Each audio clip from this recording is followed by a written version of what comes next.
All attendees are in listen-only mode. All right, guys, welcome to another KevCAM night class session that we have going on tonight. For those of you that are new, we'll kind of wait for some more people to show up here, but for those of you guys that are new, right now everybody is on mute, and that's just to eliminate some background noise. So with that being said, if you guys have any questions at all, there is a questions pane in the GoToWebinar, and definitely ask questions in there, and then I will address them right away. Unfortunately, I am flying solo tonight because everybody else is at IMTS, so you'll have to bear with me with the questions. Usually we have somebody helping us out, but like I said, everybody is at IMTS currently, so we don't have my helper tonight. But if you guys have questions, definitely put them in the questions panel for me, and we'll address them right away. Tonight we will be covering 2.5D professional, so getting into the eye machining, getting into the feature recognition stuff. So should be an interesting class, and got lots to kind of go over for you guys, and hopefully you guys will get something out of it. Now, if I can just ask a quick question for you guys. I had a request come through is do a KevCAM class on each one of the operations inside SolidCAM. So we're kind of do a class on profile, do a class on drilling and tapping, do a class on thread milling. Is that something, you know, with everybody in here right now, is that something that you guys would want to see, or is that kind of too basic for you guys and just kind of want to keep it to the 2.5D stuff? I got a couple of yeses. Okay. Any other thoughts from everybody? Okay. Well, we'll kind of revamp the schedule a little bit. Next week, what we'll do, instead of doing 3D milling, we will be going over the 2.5D operations, and we'll kind of go through it with a fine-tooth comb for you guys, so you guys can get the ins and outs of every single operation for you guys. And I know we kind of went over probing and that stuff a couple weeks ago, so we'll definitely cover that. Looks like you guys are definitely interested in that. So can everybody see my screen? Someone wants to write yes real quick for me. Hopefully. No, yes. Okay, I got a couple no's. How about now? Can everybody see my screen? Okay, can you see my most? Okay, good deal. Sorry about that, guys. Forgot to hit the show screen button. Okay, so with that being said, if you guys have any ideas for me, we had Dwayne Cole from last week is our winner, and let me get this over here for you guys. He's going to get some SolidCAM swag sent his way. If you guys have any ideas that you guys want to see, definitely submit them in to me via email, and we will add those to the class lineup, because like I said before, definitely want you guys to benefit, and this is solely just to benefit you guys. So if there's something that you guys want to see, definitely shoot it over to me, email. Let me put my email address into the chat section for you guys, so you guys should all see my email address in there. Any questions at all, definitely hit me up there. Now, if you guys are looking at purchasing a module or add-on, let me know first, because since you're coming to the KevCAM night class, we will give you a little bit better of a deal on that one. Also, with that being said, is any classes that you guys have missed previously, we've been doing this for about 2-3 months now, is on the SolidCAM University YouTube channel. I've created a channel for you guys. So last week we kind of went through a 2.5D standard part, week 4 probing. I do have some short videos, some tips and tricks in here, going over transformation. So there's a whole lineup of all these videos for you guys to come and check out. And my goal is actually to beat Sydney. I don't know if you guys watch the SolidCAM Professor videos, but we want to beat Sydney in subscribers. So definitely come over here and check it out and let your friends know about it so we can beat them. So, but with that being said, let me copy the link for you guys so you guys have that channel at your access here. And there's the link to the channel. And we will get going into programming a 2.5D part. Looks like we do have some ideas, so definitely, guys, if you guys could email that to me, because once I end the go-to meeting, I kind of lose all this information. YouTube takes username and password. Sam, it shouldn't. The only time it wants you to log in is if you subscribe to it, but you still have full access to this. So definitely, guys, for those of you guys that are having any questions, definitely let me know. Just going to go through here, just making sure I'm not missing anything. Carlos, I totally agree with you. Let's beat Sydney. No speech, question mark. Tim, if you missed out already, everybody is on mute, so what we do is any questions, definitely shoot those over into the GoToMeeting panel. So, all right, guys, so let's get going on a 2.5D professional part here. So I have a part here, and it's not a very complex part, but I'm going to use some a little bit of a different strategy to kind of utilize some of the iMachining features, and then we'll get into another part using the SolidCAM AFRM, the automatic feature recognition. This part we also will be covering a little bit of probe and a little bit of the chamfer recognition for you guys. So, but let me just delete the setup here, and so we can start completely fresh for you guys. So what I'm going to do is, first thing is I have my part and coordinate system on there. Pretty simple, easy part. Got some standard stock on there. First thing I'm going to do is add a machine setup. And I kind of went through machine setup before, but we'll just kind of go over it real quick here.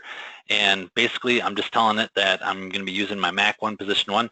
Basically, when you start a machine setup, you can leave everything already here. With that, it will actually show up my fixture. So if I just do a little show, it kind of highlights what is my fixture here. So you'll see that I've gotten everything as my fixture here. And that kind of leads you into your Mac 1, or your Op 1, your Op 2, Op 3 parts, and you guys can have as many setups as possible here. But let's get programming here. First thing I'm going to do is do a probe. I'm going to probe my part so I can find where my X, Y, and Z zero is. So first thing I'm going to do is come over to my single point, and I'll just treat it as a boss. My geometry, I'm just going to chain the outside of my stock. And you guys, I am using SolidCAM 2016 here. If you guys, we're just kind of doing a soft release right now of 2016. If you guys are interested, definitely shoot me an email, and we'll get you set up with 2016. We're just kind of, like I said, doing a soft release so we don't overwhelm the server with everybody going there. So if you guys are interested, definitely shoot an email over, and we'll get that for you. So, so I'm going to do a probe, use it as my home position. We'll grab a tool in here. You'll see I already kind of have a couple tools in here for you guys. So I'm just going to grab that probe and just come to the Tech 1, and I'm going to do measure along my X and Y. And I'm just going to kind of bump this over here, do a show, and let's go to the height, and I'm just going to bump this down a little bit here. And that looks good. And those that are new with the probe, you guys just have to click in here and just use your center trackball, and that adjusts your movements there. So I got my my X and Y probed right there. Save and calculate, and now I need to do my Z. So I'm going to make a copy using my save and copy feature down here. And now what I'm going to do is just switch it over to a straight Z hit. And pick any point on top of your stock. Just grab a point right there. You guys can click on a point anywhere in there on the top of the stock, and we'll grab it for you. And my tech will be all good because everything's saved over. Save and calculate, and I just found my X, Y, and Z for my probing, which is real nice. You guys don't have to manually do it on the machine. And I did kind of cover this in the probing. If you guys are kind of on the fence about probing, buying it, not buying it, definitely does save you guys a lot of time. So, all right, with that being said, let's go ahead and face mill off the top. Instead of using face mill, I like to use the 2D iMachine as much as possible, just because I don't have to figure out the feed rates. And that's the most important thing. Now, some of you guys have used that in the past, and you guys don't like how the finish looks. And we have changed that up in 2016, so you guys can actually modify the way that looks now. So what I'll do is I'll show you guys what I'm talking about here. So I'm going to just grab my stock and just mark that chain as open. I can actually grab my upper levels right here. And let's grab our depth up to that face. Hit the green check mark out. And let's grab that face mill. Got my levels already set. Technology Wizard's good. Now, here's kind of where it comes to how I want to, if I really don't care about the finish, I can just do it, put our floor at 0 here. I can just do a save and calculate, and it's going to finish up my floor. If I'm looking for a visual, I want a nice, pretty looking, we can leave that 10th file back on there and do finish floor and set it as contour. That's going to throw some nice contour lines in there for us. So if I go to do a simulate right here, and I'll just kind of single step it for you guys. And those of you guys don't know, instead of clicking this button constantly, if you guys actually just hit the space bar on your keyboard, that will actually jump through it for you guys, or if you just hold it down to a certain point, and then you just let go of your space bar. So a little tip there for you guys. And now it's going to come back and just do a nice contour, getting a nice finish for you guys. It's a new feature that we actually added in there with 2016. So, all right, so now we got our face mill. Now what I'm going to do is machine out our stock. So what I'm going to do is add another iMachine here. And what I'm going to do is I'm going to switch it over. Instead of iRough, I'm going to do iRough plus finish. And kind of do the same thing as what we've done before. We're going to kind of went through the chaining techniques, but I'm going to chain my part and chain my stock. And basically, I'm telling it to machine everything up to that point. And by doing that, all I'm doing is marking the stock as open. So that will tell it to machine, it's treating it as an island part. So it's going to machine everything from the outside, working its way in up to the island. And then we can set up our levels here. Now for those of you guys may have a different color scheme for the levels right here. So you'll see how mine are red.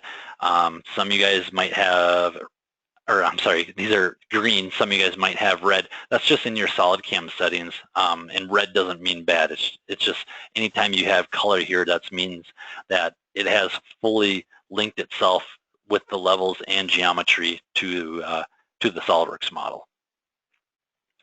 All right, so we'll go ahead and grab a tool. And I think I have, yep, that one right there.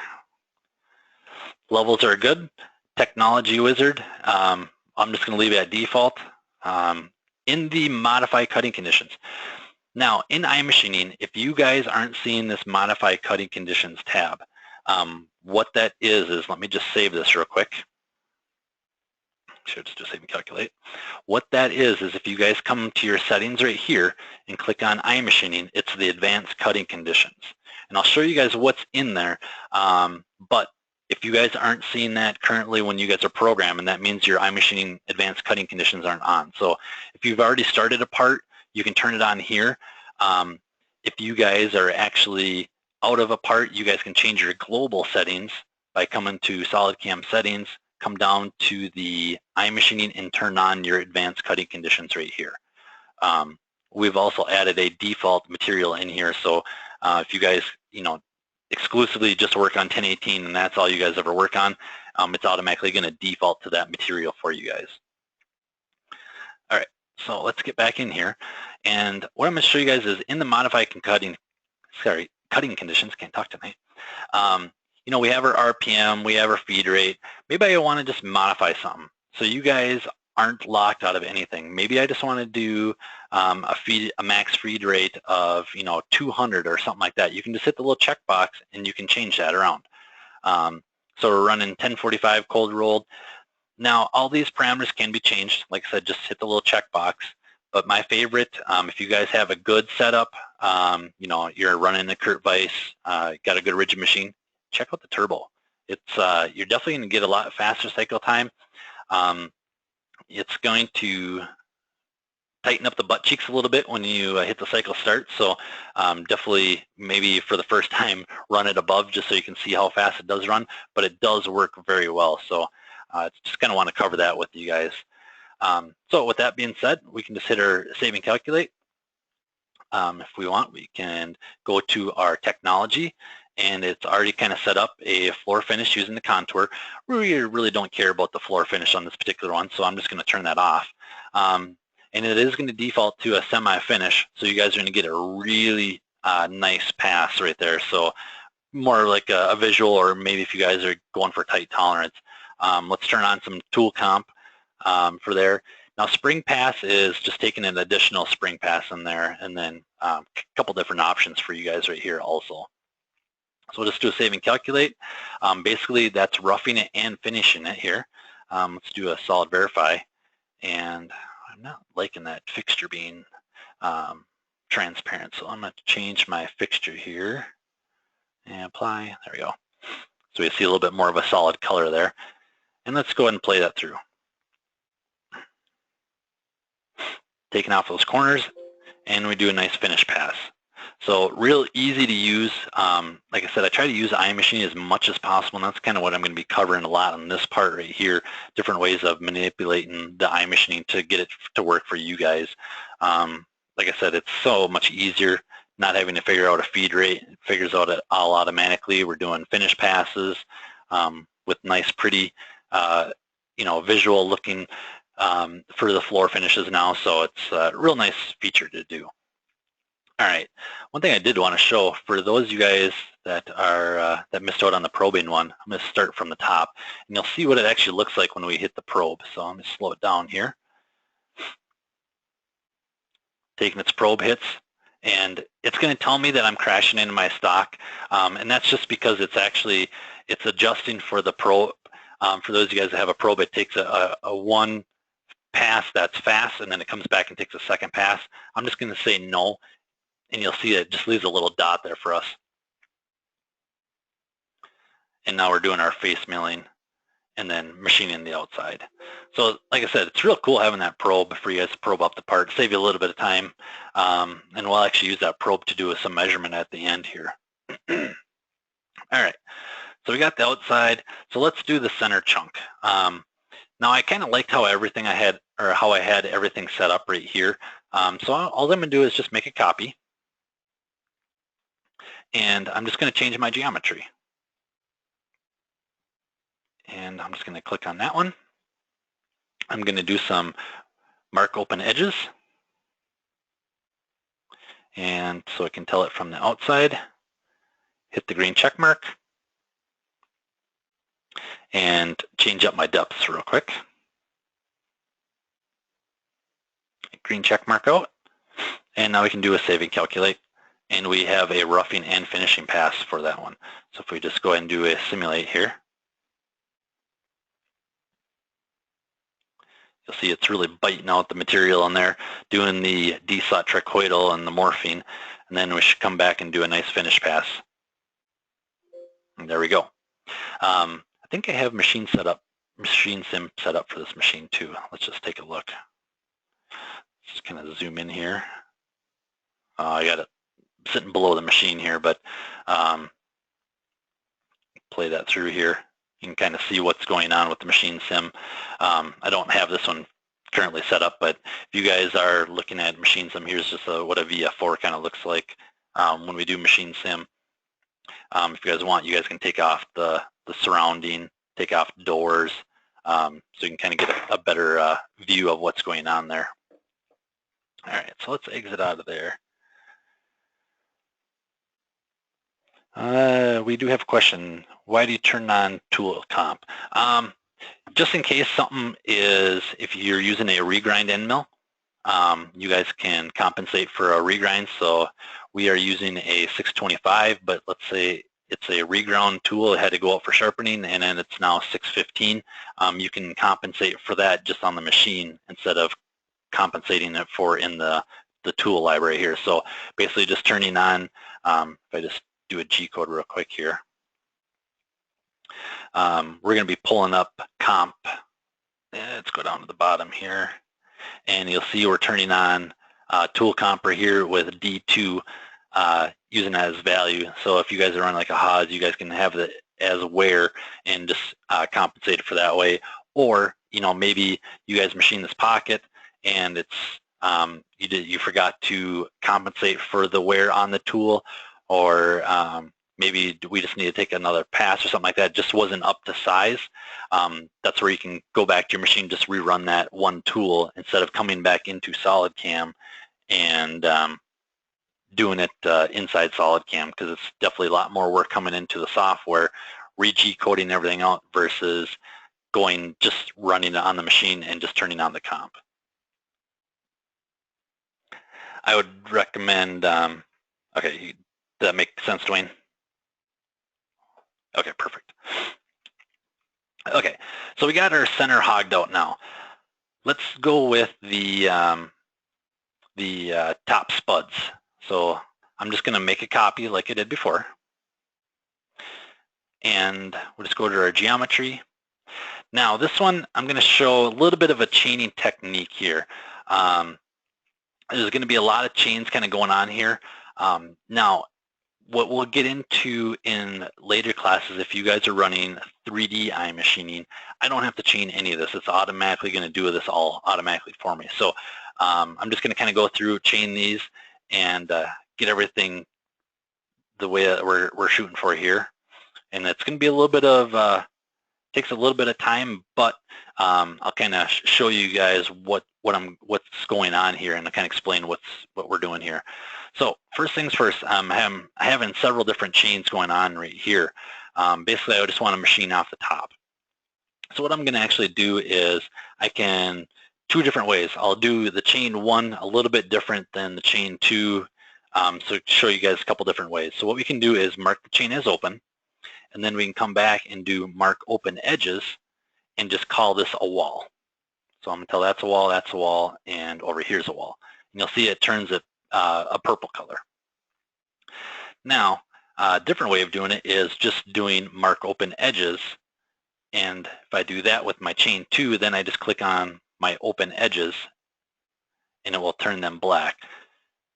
So depending on the geometry that you guys are choosing, whatever you guys feel that it's going to be less mouse clicks, the better. So for the other way, I got 4 mouse clicks. For this way, I got 1, 2, 3, 4, 5 mouse clicks. So totally up to you guys on how you guys want to do it. Like this part right here, I mean, we're all machinists. There's 100 different ways to program this part. So, all right, and get our last chain here, and just do mark open edges, switch it up a little bit, and that's open, open, open. And basically what I'm doing by opening these edges, I'm telling it to machine everything up to these lines. So I don't want it to violate these lines. And what I'm telling it to do is it can come in from any side of these open edges. So now what I want to do is I want to chain the center. So I'm going to do this a little bit different. In 2016, your tangent propagation and your constant Z propagation is automatically turned on. I'm going to kind of go into manual mode here, and I'm just going to chain this going all the way around. Now you'll see when I'm in kind of manual mode, you'll see I have an arrow now, and I have a blue line going up and a blue line going this way. Basically, it's asking me, do I want to go that way? And I can click on it as it's going around, or I can click the little advance button right here, and it'll kind of just go around for me. But like right here, I don't want it to go in there. So what I'm going to do is switch it over to point, and I'm just going to click on the end point, and it's going to connect that chain for me. So that kind of ends off our chain 5 here. And let's go to chain 6. Now, for you guys that are new with iMachining, it doesn't matter of the chain direction. So if you guys, if the chain's going this way or the opposite way, it does not matter for you guys. It knows which way it needs to go. So let's go point to point here. Oops, no, I don't want to close that chain. Actually, I actually just messed up there. I actually just clicked on a random point instead of the entity point, so let me just start over here. And we'll hit our next, and we'll go to point again. And that chain is closed off. So one thing too is When you guys do point to point, you guys cannot do mark open edges. But what we can do is come over here and, all right, it's going to make a liar out of me here. I'm going to mark the chain as open, and then what I'm going to do is do the open edges, and we're going to do walls. So let me just kind of spin the part around here for you guys, and I'm just going to click on all the walls in there. And that's one way to kind of avoid adding sketch geometry on there, so you guys don't have to actually do a SolidWorks quick little sketch. All right, and for some reason this chain is being a pain. Just edit this real quick.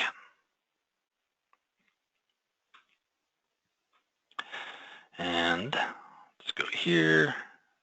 Oops, I didn't want to do that. Forgot to turn off my tangent propagation there. Okay, so let's turn off all that good stuff. Let's get into manual mode. And let's go to our point to point. And we'll mark that chain as open. And now we'll do mark open edges, do wall. And like I said, with the 3D Professional, or the 3D iMachining, you guys don't have to do any of this, which is really nice. Okay, green check mark.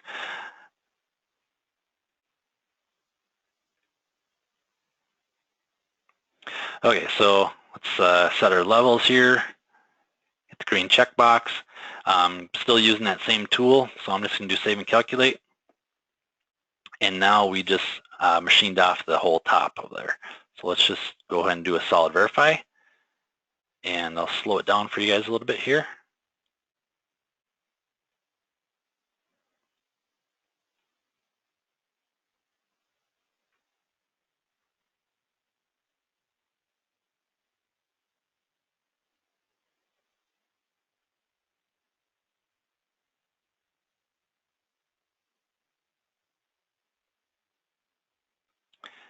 And we have our end result finishing and getting the nice looking toolpath on there for you guys. So visual more than anything. So now let's just keep continuing on. Do we have any questions so far on what I've done or anything like that? Okay. So now switch it up a little bit. Now what I'm going to do is I'm going to drill out some of these holes. I'm going to actually do a spot drill and drill. So let's go ahead and add a standard drilling. And what I'm going to do is I'm going to grab that midpoint first, and then I'm going to drill all these holes. And you'll kind of, I'll show you guys why I'm doing that. Let's go ahead and grab a big spot drill. And my upper level will be right here. And we'll just do it to full diameter. So just put this at 0. Save and calculate. Do a quick validation, make sure everything's good. One thing I'll notice, I didn't get my spot drill down there, which is fine. I can take that spot drill and actually just move it up in the list. So what we'll do is come up here and we'll get it right underneath. Oops, let me exit first. What I'm going to do is move the spot drill up to right underneath that guy. So now it will spot drill before it gets down in there. And I'm going to add that, well, we'll add the drill right here.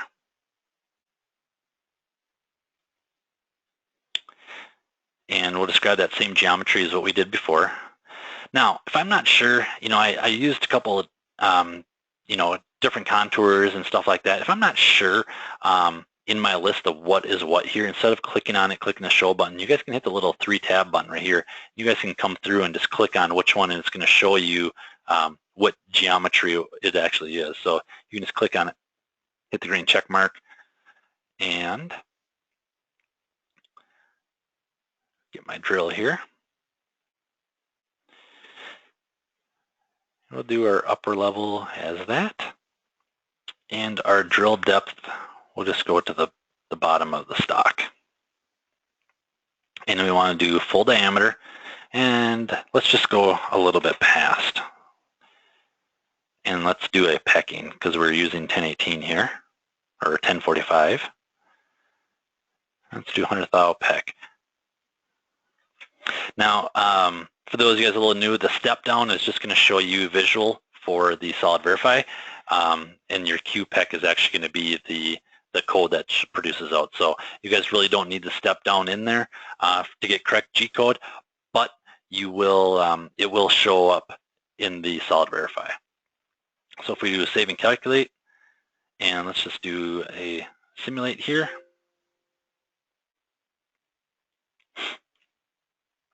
And the reason it's having to update the stock is because I moved that spot drill around.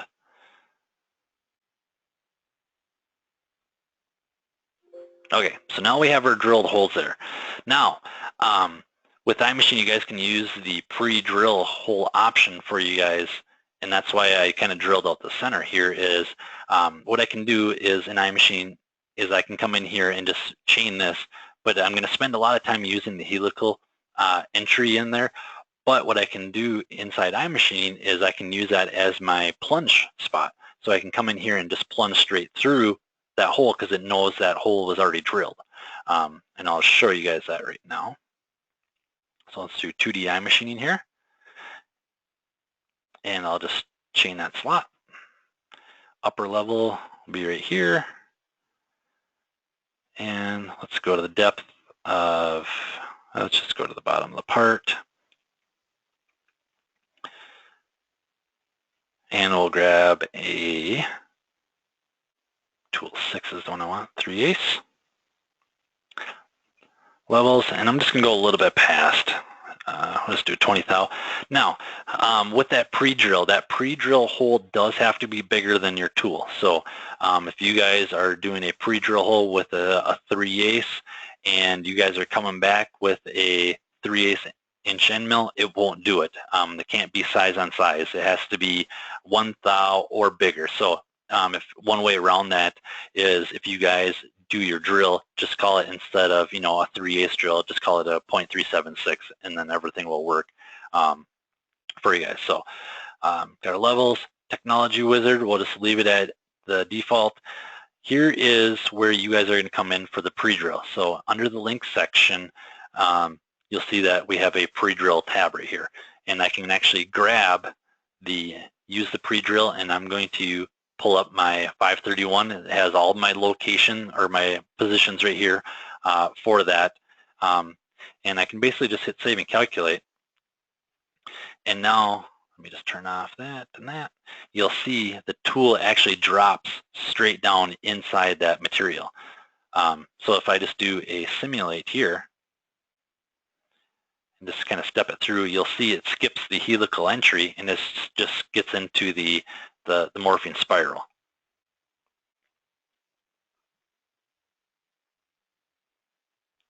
And we can speed it up a little bit here.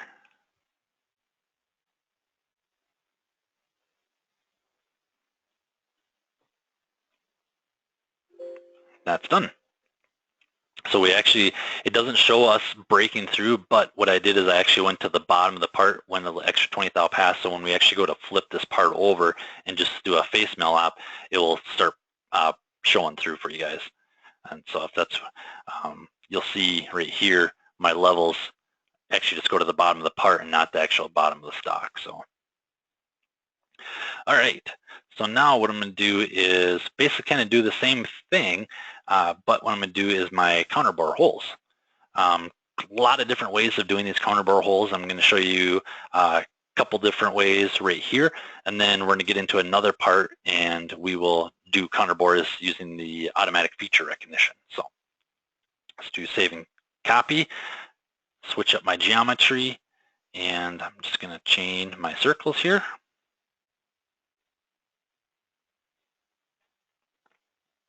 All right, and like I said, chain direction does not matter at all. Upper level will go right here, and depth will go right to the bottom. Now, if you guys know these numbers, you guys don't actually have to click on them. These don't have to be lit up. If you guys just know them right offhand, you can just do a quick type them in too. So, all right, so same tool. Levels are already set. Actually, I'm going to be gouging my part. Let's put that back at 0. We'll just leave our technology wizard the same. It's already going to be picking up our pre-drill holes because we already did a save and copy. So we can just do save and calculate. And you'll see that we actually drop straight down in there and getting that material out of there. Now, one thing I did forget to do is to finish it. So let's turn on iRough plus finish.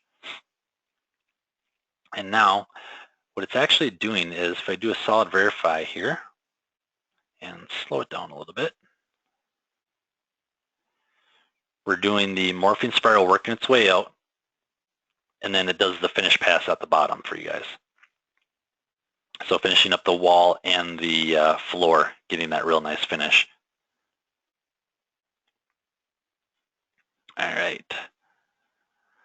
So now, it's done here.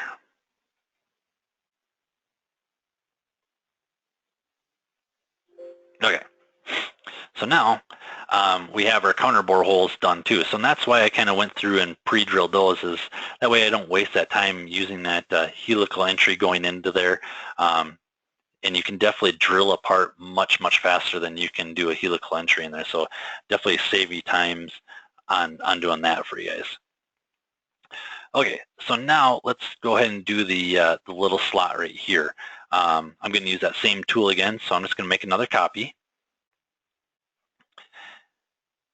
And we will chain that guy, and we will chain this guy right here. And I'm going to do my mark open at edges.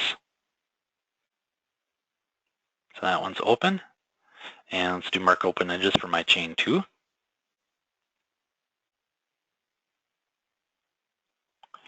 the green check mark and set my levels. And your upper level is always the level that you machined up to that point. So we already have everything kind of machined out to this point, so there's no point in putting the upper level way up here versus, you know, starting off right here. So you're going to save a little bit of time doing it that way. We'll use the same tool. The only thing is we don't have a pre-drill, and so I'm just going to turn that off, save and calculate, and do a quick simulation here for you guys. And you see that we got that out of there. So real easy to use the iMachining. Like I said, try to use it as much as possible because it really, you know, it makes things a lot easier just because you guys don't have to figure out that feed rate. A lot of quick, easy features in there. So now what I'm going to show is the chamfer recognition. So what I want to do here is, you know, obviously maybe this part, instead of taking it to the sander and sanding down all these edges, I can actually come and do the chamfer recognition. So what I'm going to do is add milling, and we're just going to do the chamfer recognition. Basically, all you have to do is click on the part. It's going to find all the features that it needs to chamfer. And we will just grab a small spot drill for this one. Let's see, that'll work. And levels, how much of a chamfer do you guys want on there? So maybe we just want a small little edge break, so we can do 5 thou. Basically, I have to do save and calculate. And now, if I go to my simulation here, you'll see we got a nice edge break going all the way around. Now, what do the reason you guys are seeing this arc movement right here is because I still actually have material there that I still need to take out. So I'll get to that next. But you'll see, you know, all the edges, it will get up to as close as possible to the edges. So let me kind of pan the part around right here. So you'll see it makes it all the way as close as it can before the tool actually collides. So it takes that all in effect for you guys.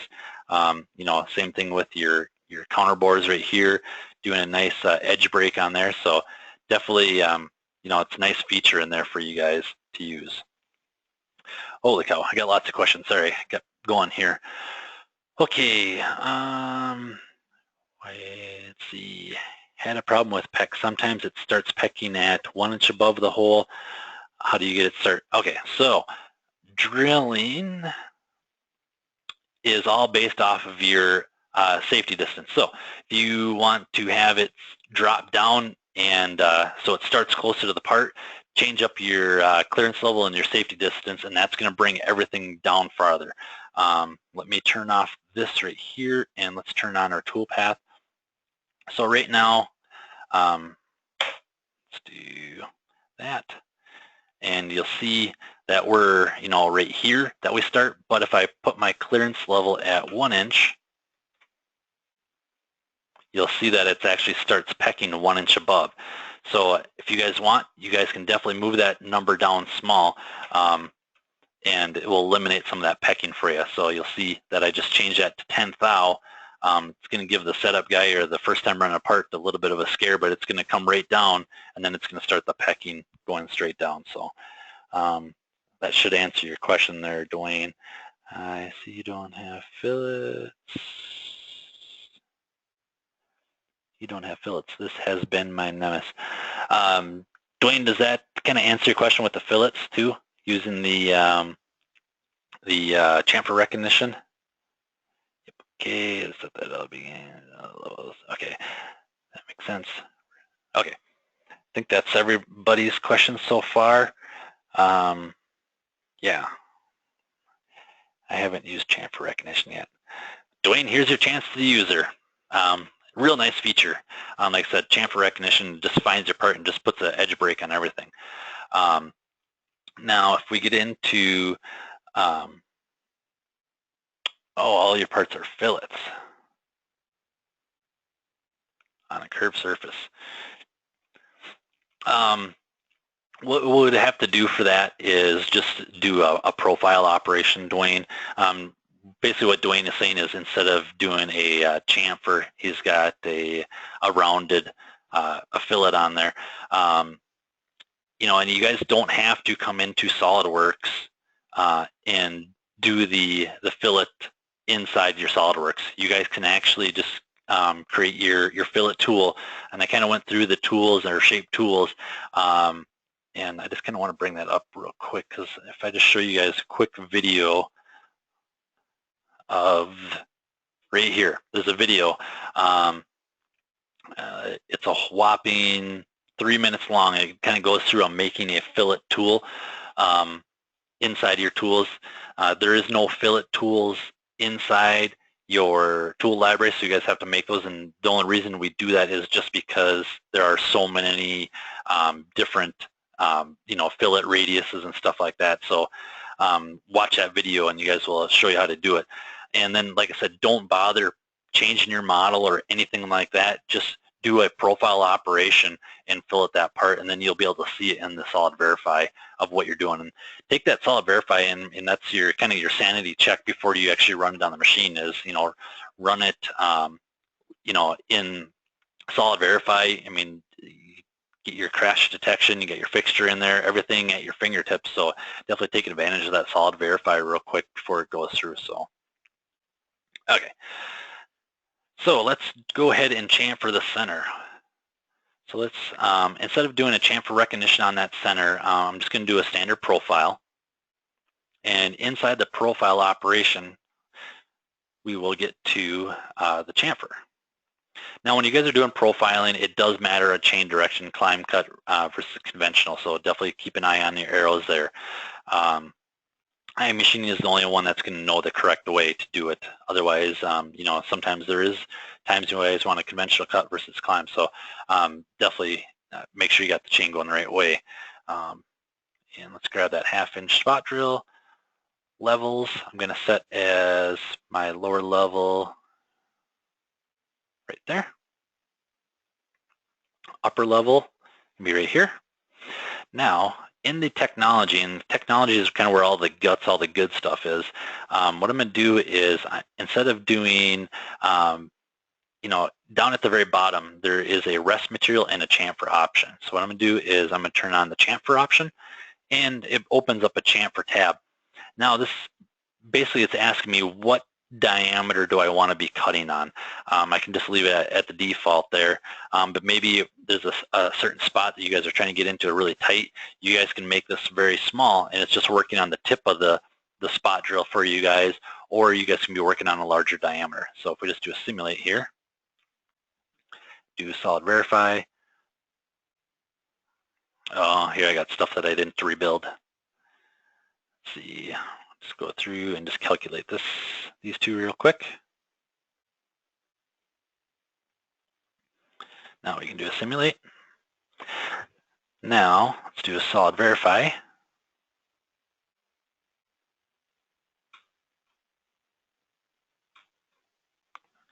And what's going on here?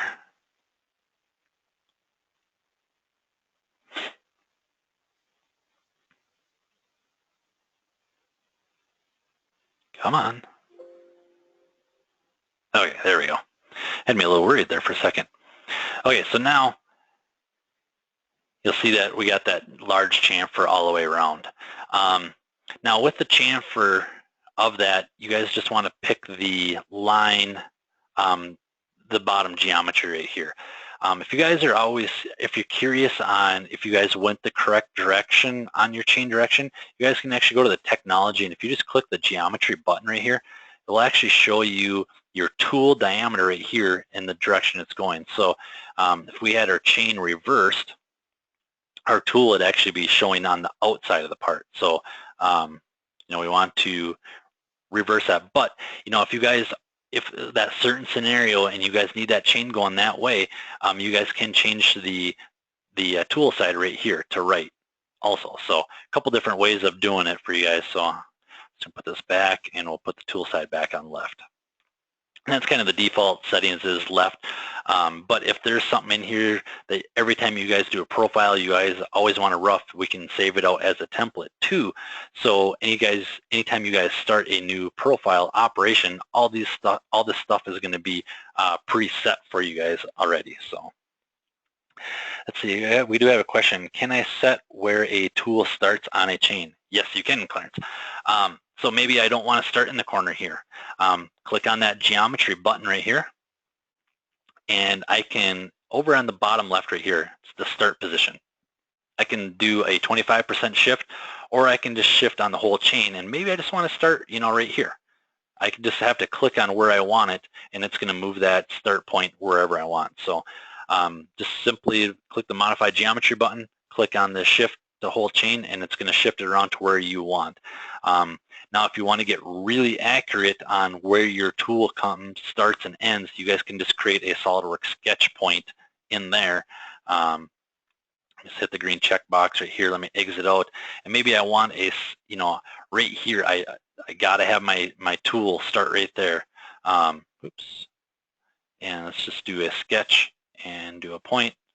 And maybe at like this exact spot, I have to have it start right there. Let's get out of our sketch real quick. And now if I open up that operation and come to my geometry, now I can do my shift and click on that exact point, and that's exactly where that tool is going to come in at. So hopefully that answers your question there, Clarence. Chain start for pocket mill, the extension. For Dwayne, are you talking with iMachining? I think he's asking if you can change the start point of an iMachining operation. No, extension start. Let's just create a quick pocket operation, and hopefully I can answer that. Do a pocket here, and we'll just use our same geometry kind of as what we've done previously.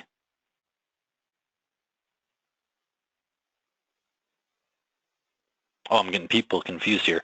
Okay, so Sammy asked chain start for pocket mill. So let's go ahead and grab a tool, and we'll just grab that guy, go to our levels. Let's kind of set this up real quick. All right. technology. Yes, there is a way you can set it as your start point. It does take a little bit of modification. Let me just see if they have anything here. What you would want to do, Sam, is create a, if we do a sketch right here, and if we just do a circle, so let's just say that's our circle, and that's exactly where I need to start my pocket. What you can do is, let's do a pocket.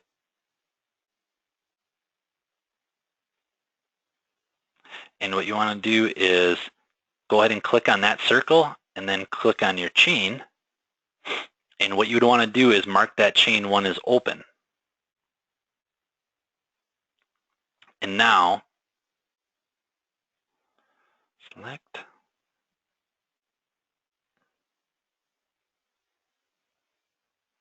Levels. We'll just kind of leave everything there. No. And let's do just one pass so it kind of clears up everything here.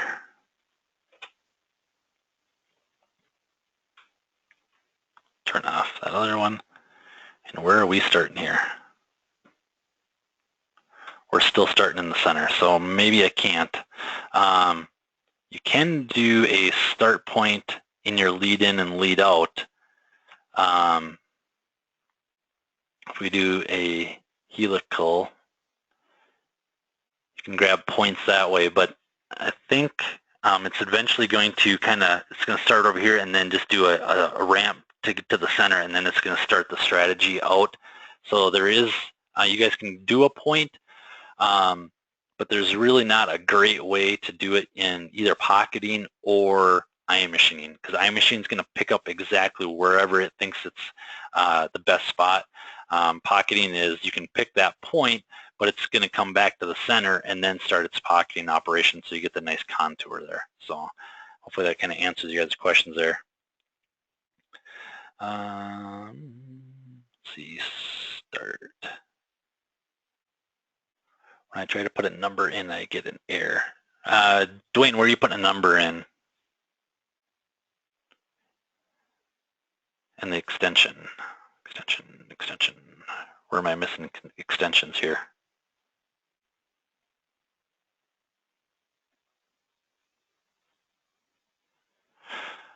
Oh, are you talking profile, Dwayne?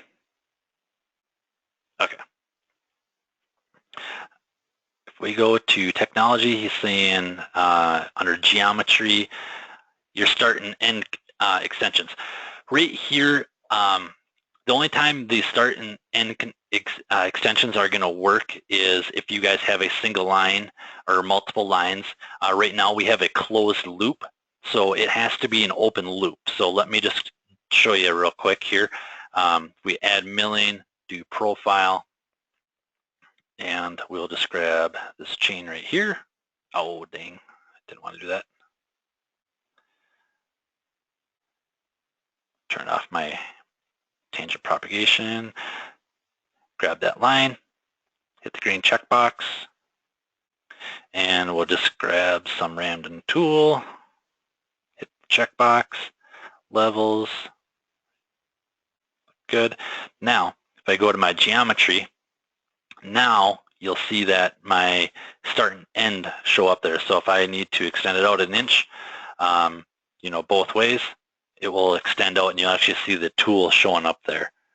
And it looks like that makes sense. So for the guys that did have a question on that, it cannot be, to do your start and end extension cannot be a closed loop, just because there's no way to add to that because it's a closed loop chain. So.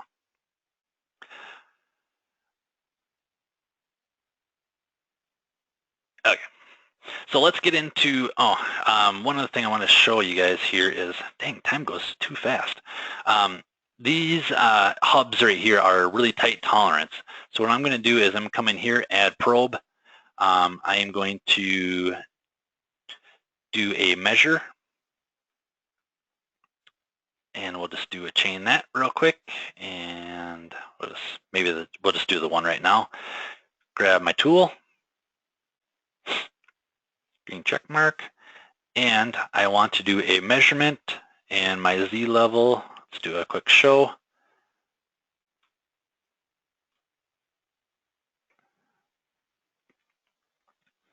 And I need to move my Z level, oops, down. And now I can get a very accurate measurement on that one. Save and calculate. Actually, go to my parameters list. Oh shoot, I didn't set this post up. But when you guys get probing, there's going to be a measurement option in here, and I'll just check that measurement. And what it's going to do is, like, say a Haas machine is going to put it in the miscellaneous parameters list of that measurement, and you guys can set that up so if it does go below a certain number, it's going to error out and that sort of thing. So we can save and calculate. If you want, we can do a simulate. Do solid verify, and you'll see the probe coming down and measuring our part. Sorry, I went a little fast. And we got a nice probe measurement there. So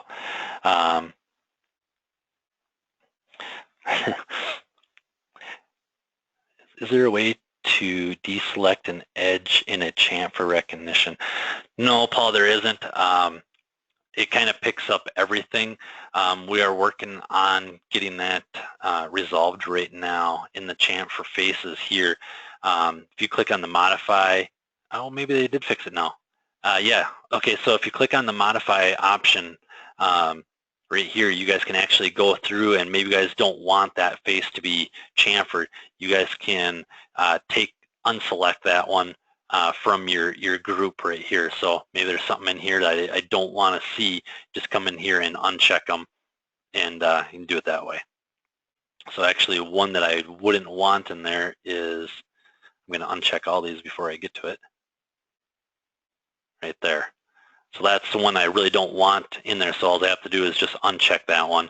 And you guys can right-click and do check all, and I can just uncheck that one. As I'm kind of clicking through the list right here, everything shows up in yellow of what it's picking. Obviously, you know, this one that was down inside there, it's not going to be able to get down in there, so it won't even attempt it. So that's one way of turning it off. Those probes are expensive. Boy, I got a picture. At the end of the, guys, at the end of the webinar, let me show you, well, here, we'll just do it real quick. I got a funny probing story for you guys. Kind of getting off topic here, but let's go to, it was actually at my old work.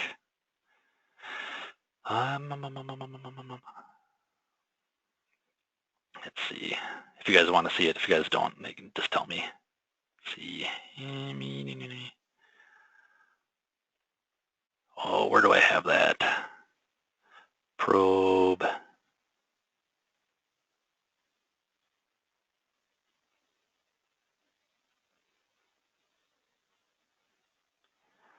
You guys can use a probe to actually drill holes through parts. Bring back my memories. Okay, I got to find this for you guys. Oh man, where did I put that?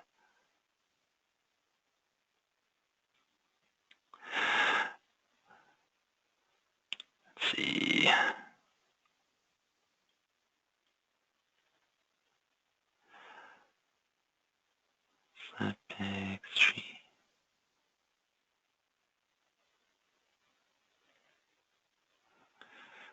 No, that's not it.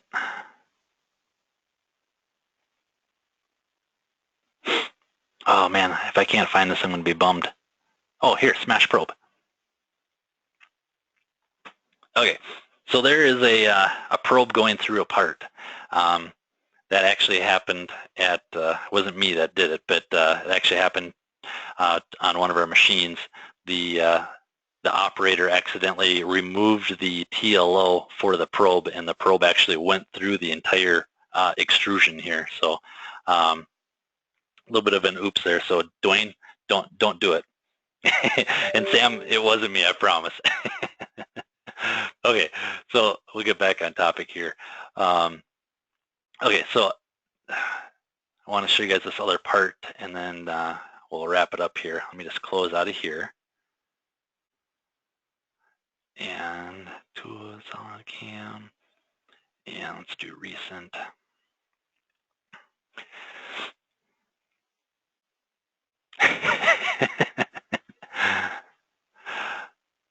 Okay, so this one we're going to kind of cover the feature recognition. I'll kind of go through this real fast. It's really easy to use. I know we're kind of running out of time here. But you'll see that we have some counter bores. We've got some tapped holes. This is in the automatic feature recognition. So just come in here, do your add hole wizard process. Now my first one's going to be a tapped hole. Basically what it's going to do is it's going to do a spot drill. It's going to do a pre-tap drill, and it's going to do a tap. So if I click on that, it's going to ask me what tap holes do I want to do, and I can just click on that one. It's going to find all my tapped holes for me. It's going to find the depths and everything about it. So if I hit the green checkbox here, you'll see that I actually did a spot drill, drill, and tap. Let's just do a quick simulate here. And let me just, so we're doing our spot drill, and you'll actually see that it actually put a chamfer on there for you too, so which is kind of nice. I'll zoom back out here.